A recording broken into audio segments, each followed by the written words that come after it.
एक मिनिटासाठी सगळ्यांनी शांत व्हा.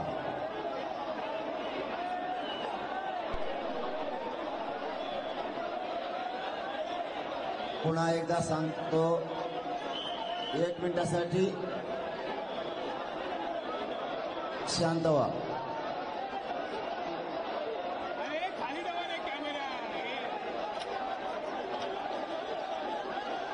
तुम्ही आरडा करू नका हो. मी म्हणतो कोणाचा आरडा येतो पण तुमचाच लय मसाला चाललाय.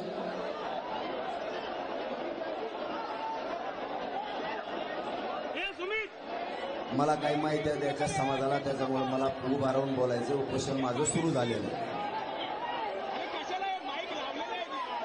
इकडच्या कोपऱ्यातल्या बंद करता का बोलायचे?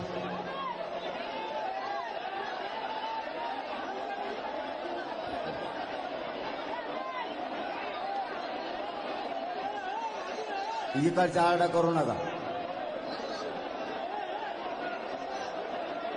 मला काहीतरी समाजाला माहिती द्यायच्या, तुम्ही आडू नका राहो.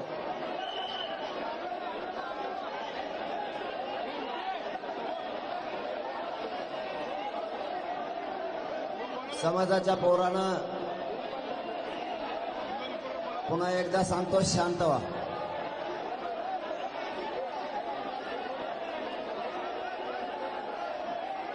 कुणी खाली बसलं नाही बसलं काय देणं घेणं, तुम्हाला शांत राहा. खाली बस म्हणण्याच्या राड्यात थांबावं तुम्ही. मला संदेश देऊ द्या, दिवसभर बोलतो हो तुम्हाला, मला लोकांना बोलू द्या.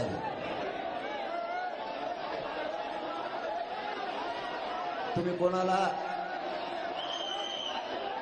ए पोरा ए काळे कपडे कशाला खाली बस म्हणतो रे, गप्प उभा आहे. गोंधळ घालतो उगाच कामान धामाचं. काळ्या कपड्यावाले कोगम तुम्ही जास्त गो पटाका.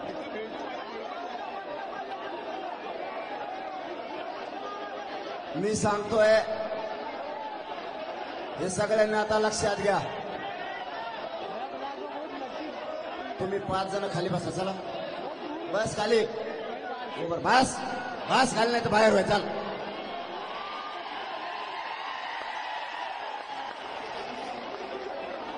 मला तर तुमच्या इथे बघता सुद्धा आहे ना, इकडे बघताय आणि इकडे बघताय.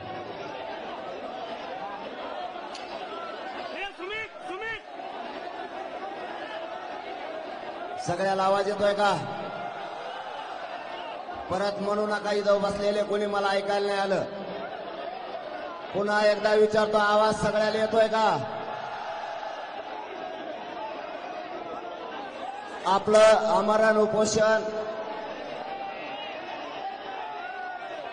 10 वाजल्यापासून सुरू झालं. तुम्हाला मला एक महत्वाची माहिती द्यायची. आपण समाजाला न्याय मिळवून देण्यासाठी इथं आलोय हे कोणी विसरू नका. नुसत्या गडबड गोंधळात समाजाचं वाटोळं करू नका. कोण काय सांगताय, कोणाचं काय म्हणणं आहे ऐकून घ्यायचं शिका.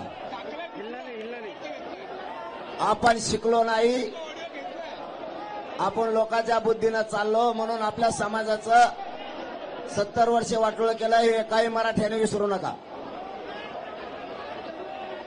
एकजुटीचा फायदा घेऊन समाज कसा मोठा करता येईल याच्यासाठी आपल्याला पुरी ताकद लावायची. आपलं ठरलं होतं मुंबईला जायचं आणि आमरण उपोषण सुद्धा आझाद मैदानावरच करायचं. त्याप्रमाणे आपण आज आझाद मैदानावरती आलोय आणि आमरण उपोषण सुरू केलंय. आता तुमची काय जबाबदारी? बरं झाली हो, मला काही दिसणार ना पुढे. आता तुमची काय जबाबदारी समजून घ्या. सरकार आपल्याला सहकार्य करणार नव्हतं म्हणून मराठा समाज म्हणला होता, हे पोराले आहेत गपचे बाई को घात.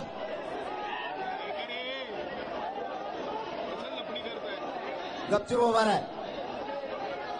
सरकार आपलं ऐकत नव्हतं, आपल्याला सहकार्य करत नव्हतं म्हणून करोडो मराठ्यांनी घराघरातून ठरवलं होतं मुंबईला जायचं आणि मुंबई जाम करायची. आता एक गोष्ट लक्षात ठेवा, सरकार सहकार्य करणार नव्हतं म्हणून मराठे मुंबईला येणार होते आणि जाम पण करणार होते आणि केली पण. आता आपल्याला सरकारनं सहकार्य केलंय.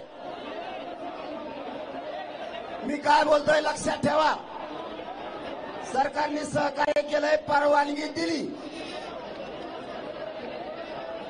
त्याबद्दल आपण काल परवा सरकारचं कौतुकही मोठ्या मनाने केलं. पण आता सरकारने सहकार्य केलं म्हणल्याच्या नंतर आता तुम्हाला पण सहकार्य करायचंय. पोलीस बांधव आणि पार्किंगची व्यवस्था कराल त्या ठिकाणी सगळ्यांनी स्वतःहून गाड्या नेऊन लावायच्या. मला उपोषणाला बसायचंय, त्यामुळं तुमच्यावर मुंबईकर नाराज झालाय किंवा पोलीस बांधव नाराज झाला असा एकही शब्द माझ्या कानापर्यंत ऐकायला नाही आला पाहिजे. ही जबाबदारी तुमच्यावर घेतली का जबाबदारी? परत एक सांगतो, कुठे जायपर दगडफेक करायची नाही. जबाबदारी सगळ्यांनी घेतली का? याच्या पुढचा तिसरा मुद्दा सांगतो. कुणी राजकारणी पक्षाचा कुणी पदाधिकारी असेल, नीट ऐका, तो खोट्या बातम्या पसरील. मुंबईत जायचं, आपल्याला मुंबईत जामच करायची, ग्राउंडवर गाड्या नाही लावायच्या, हवेवरच गाड्या लावायच्या असं सांगल आणि त्याचा राजकीय उद्देश सार्थक करून घेईल. कोणाचाही ऐकायचा नाही. जाम कवा करायची होती, आपल्याला सरकार सहकार्य करीत नव्हतं त्यावेळेस. आता सहकार्य केलं म्हणल्यावर आपली जबाबदारी आहे सरकारला आणि पोलिसाला सहकार्य करणं. पुन्हा एकदा सांगतो, सहकार्य नाही केलं सरकारनं, आपल्याला पुन्हा परवानगी वाढून नाही दिली, पुन्हा तुम्हाला येता येत आहे. मला वाटतं सोमवारी मंगळवारी महाराष्ट्रातले सरकारनं सहकार्य नाही केल्यावर पुन्हा मराठे करोडोच्या संख्येनं मुंबईकडे येणार आहेत आपल्या टप्प्यानुसार. त्यामुळे तुमची आजची जबाबदारी एक लक्षात ठेवा, आरक्षणाची जबाबदारी माझ्यावर. शांततेत राहून सरकारला आणि पोलिसाला सहकार्य करण्याची जबाबदारी तुमची. आता तुम्ही सगळ्यांनी एक काम केलंय, इकडे येताना तुम्ही गाड्या रोडवर सोडल्या तर इकडे आलात. इथल्या प्रत्येक माणसानं आपण आपल्या ड्रायव्हरला फोन करायचा आणि त्याला फोन करून सांगायचं आत्ताची आत्ता गाडी काढायची, पोलीस बांधव सांगते त्या ग्राउंडवर नेऊन लावायचं. मग ते कितीही लांब असू दे, एकही गाडी रोडवर आता कामा नाही. स्वतः तुम्ही स्वयंसेवक म्हणून काम करायचंय.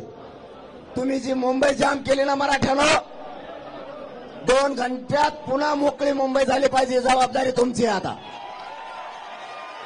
मला बोलता येणार नाहीये उपोषणला बसल्यावर, म्हणून मला एकही बातमी कानावर आली नाही पाहिजे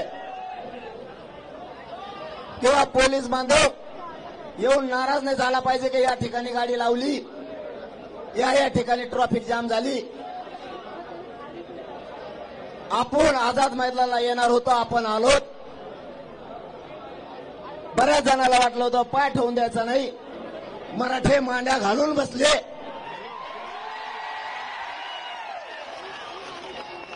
त्याच्यामुळं सरकार पुढचंही सहकार्य आपल्याला परवानगीचं देईल, मान्य न्यायदेवता देईल.